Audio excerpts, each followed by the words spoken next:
Un drame a été évité de justesse à la Grande Motte dans le sud de la France. Selon le ministre de l'Intérieur, l'Algérien de 33 ans, suspecté d'avoir incendié la synagogue, était armé d'une hache et attendait les fidèles à l'extérieur. L'intervention rapide des forces de l'ordre samedi a poussé l'assaillant à prendre la fuite. Qu'on appelle provisoire, mettre le feu de façon volontaire à une synagogue où le rabbin, sa famille habitent en attendant avec une hache, c'est un acte antisémite, il faut le dénoncer comme tel. Sinon, on crée une suspicion et une confusion des genres, et je pense que les Français attendent, et notamment nos compatriotes juifs, qu'on mette des mots sur les choses. Il y a aujourd'hui une augmentation des actes antisémites. La haine des Juifs, la haine d'Israël touche des enfants, des femmes et des hommes français qui ont le droit de vivre la religion qu'ils souhaitent. Une centaine de personnes se sont rassemblées à Paris pour protester contre la flambée des actes antisémites.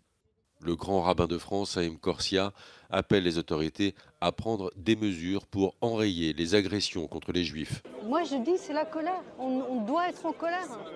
Ça suffit de faire comme toujours on a fait, enfin, en tout cas les juifs, parce que moi je suis juive, de toujours se soumettre, de dire oui, pardon, nanana. Non, merde, on est en colère.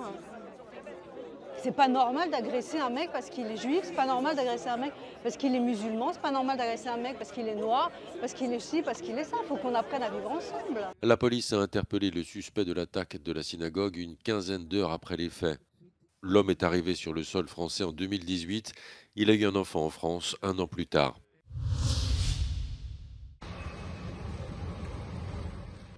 Les procureurs allemands ont dévoilé le nom du suspect de l'attaque au couteau qui a fait 3 morts et 8 blessés à Zollingen vendredi soir.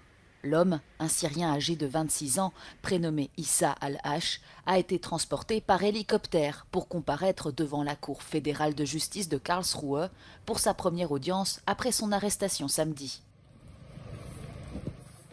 Le parquet fédéral a déclaré qu'il avait été placé en détention provisoire pour suspicion de meurtre et appartenance au groupe terroriste État islamique. Son arrestation est un soulagement pour de nombreux habitants de la ville.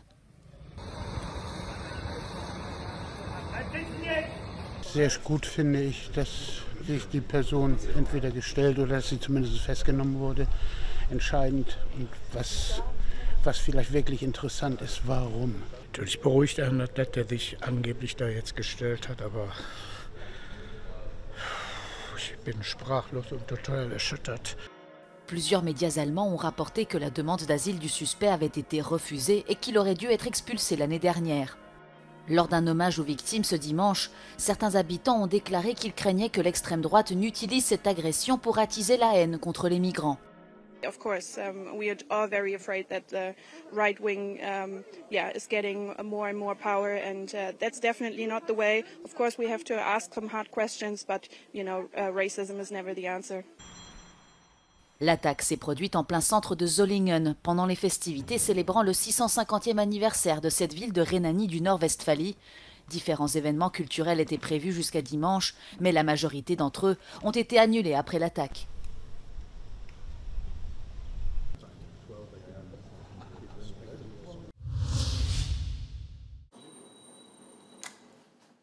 C'est dans cet appartement de Belgrade que réside le militant bélarusse Andrei Niot dans l'attente d'une éventuelle extradition.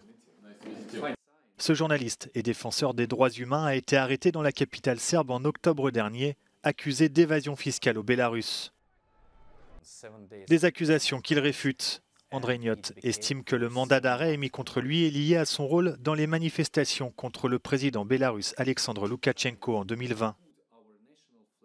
À la suite de l'élection présidentielle contestée, il avait créé une organisation pour lutter contre la répression gouvernementale, une organisation qualifiée d'extrémiste par le pouvoir. Journalist who used to work during protests was detained, arrested, tortured, and many of them, I think more than 50 or even more than 100 persons, they are still in Belarusian prisons. Le militant a fait appel de la décision de la Haute Cour de Belgrade de l'extrader vers le Bélarus. Il devrait être fixé sur son sort rapidement et espère échapper à un retour dans son pays. Tortures and probably death through tortures, because We have at least 12 cases of unexpected death of people who died with unexpected conditions, but they was healthy, and all that people was political prisoners. Il est pourtant rare qu'un pays européen extrade des personnes vers la Russie, le Bélarus et la Chine en raison du risque de persécution politique. C'est ce qu'explique cet avocat spécialisé en droits humains. Zamolnica Belorusije prema Srbiji da se Andrej Gnjot izruči, maska koja za cilj ima da dođe do njega i da mu samo kasnije sudi za krivična dela koja spadaju u kategoriju oni protiv ustavnog uređenja. Zapravo sve te optužbe koje se njemu stavljaju na teret stavljaju se sa ciljem da bi se vlasti koje u rukama imaju ljude poput Andreja Gnjota. De nombreux détracteurs d'Alexandre Loukachenko font l'objet d'arrestations arbitraires et de harcèlement au Bélarus. Le Premier ministre israélien Benjamin Netanyahou a prévenu qu'Israël n'avait pas dit son dernier mot avec ses frappes sur le Liban pour déjouer une attaque d'ampleur du Hezbollah. L'État hébreu a mené une série de frappes préventives dans le sud du Liban. Le mouvement islamiste a mené son attaque très attendue quelques heures plus tard en visant des infrastructures militaires israéliennes. חיזבאללה ניסה לפנות בוקר לתקוף את מדינת ישראל ברקטות ובכטב"מים. אנחנו הנחינו את צה"ל לבצע מתקפת מנע עצימה להסרת האיום. צה"ל השמיד אלפי רקטות קצרות טווח, והן כולן היו מיועדות לפגוע באזרחינו ובכוחותינו בגליל. Le chef du Hezbollah a déclaré qu'il s'agissait de représailles à l'assassinat de Fouad Choukour à Beyrouth le mois dernier. Cette attaque avait été retardée pour donner une chance aux pourparlers de cesser le feu à Gaza. هو الخشية من أود محور المقاومة وتداعيات الردود والذهاب إلى حرب إقليمية ومشاكل. بلشوا يحكوا إنه في وقف العدوان ووقف إطلاق نار وطولوا بالكم إلى آخره. بالحقيقة نحن تريثنا. طبعا لم نقل لأحد أننا سنتريث، ولكن حقيقة الأمر أننا تريثنا حتى نعطي الفرصة لهذه المفاوضات. Côté égyptien, la dernière série de pourparlers de cessez-le-feu au Caire s'est terminée sans accord. Ni le Hamas ni Israël n'ont accepté les compromis proposés par les médiateurs. Un responsable américain a déclaré que les discussions se poursuivraient à des niveaux inférieurs dans les prochains jours.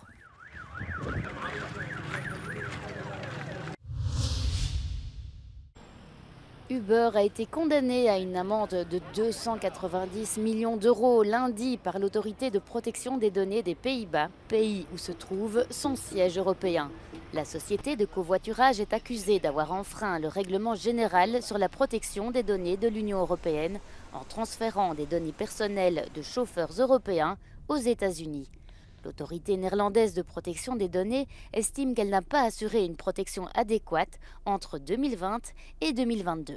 Cette décision erronée et cette amende extraordinaire sont totalement injustifiées, a contesté un porte-parole d'Uber dans un communiqué, et l'entreprise va probablement faire appel de la décision. Uber ainsi que l'association Computer and Communications Industry ont fait valoir que l'amende visait une période d'incertitude juridique significative. En 2020, un tribunal de l'Union européenne a invalidé le bouclier de protection des données qui permettait les transferts de données entre le bloc et les États-Unis. Jusqu'à la fin de l'année 2023, il n'y avait pas de règles claires, jusqu'à l'entrée en vigueur du cadre Union européenne-États-Unis sur la confidentialité des données.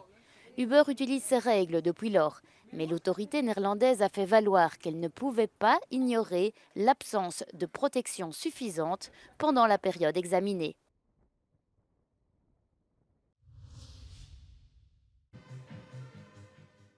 Dans son restaurant gastronomique situé à Berlin, Sébastien Franck propose une cuisine végétarienne inventive, inspirée par les spécialités traditionnelles de son Autriche natale. Une créativité qui lui vaut aujourd'hui la reconnaissance de ses pairs avec 2 étoiles au guide Michelin. Mais le restaurateur s'inquiète pour l'avenir du secteur de la gastronomie en Allemagne. 2010, als ich hier angefangen habe, waren es noch 7 Restaurants mit Stern und 10 Jahre später, 2020, haben wir 20 Restaurants mit Stern. Der Gäste natürlich auch ihr Geld auszugeben, und das hat sich natürlich gravierend geändert, und der Markt wird jetzt wieder kleiner, also diese kleine Blase, wie man es vielleicht nennen kann, ist jetzt wieder am Zurückgehen und ja, das Geschäft wird sich einfach, oder das Business, Fine Dining oder Gastronomie selber, wird sich jetzt wieder regulieren und viele Restaurants werden wegbrechen und das Angebot wird kleiner werden und sich dem Markt anpassen. Si le restaurateur est aussi inquiet, c'est parce qu'au cours des 12 derniers mois, 5 restaurants gastronomiques très reconnus ont fermé leurs portes dans la capitale allemande. Les autres tentent d'innover pour survivre. Mais avec notamment une inflation galopante, la situation n'est guère positive. The German Hotel and Catering Association DEHOGA already sounded the alarm back in January that restaurants would have to close down after the government reintroduced the restaurant VAT from 7 to 19% following the pandemic. And it seems their predictions are already coming true. Also grundsätzlich muss man ja sagen, dass in den letzten Jahren durch Corona, durch Kriege und so weiter ja die Betriebskosten sich deutlich verändert haben, was natürlich insbesondere auch die Gourmet-Restaurants oder Fine-Dining-Restaurants zu spüren bekommen. Das schlägt sich wiederum auf den Preis nieder und den muss man natürlich auch bereit sein zu zahlen am Ende des Tages. Der Kunde muss bereit sein, das zu zahlen. Ich glaube, dass wir haben, Corona war erst ein Anfang und ich glaube, da kommt sicher noch mal etwas viel Größeres auf uns zu, wo wir dann am Ende sagen, wir noch andere Probleme haben werden, als ob wir morgen ins Restaurant gehen können oder nicht. Selon une étude récente, environ 1 restaurant sur 10 a fermé ses portes en Allemagne au cours de l'année 2023.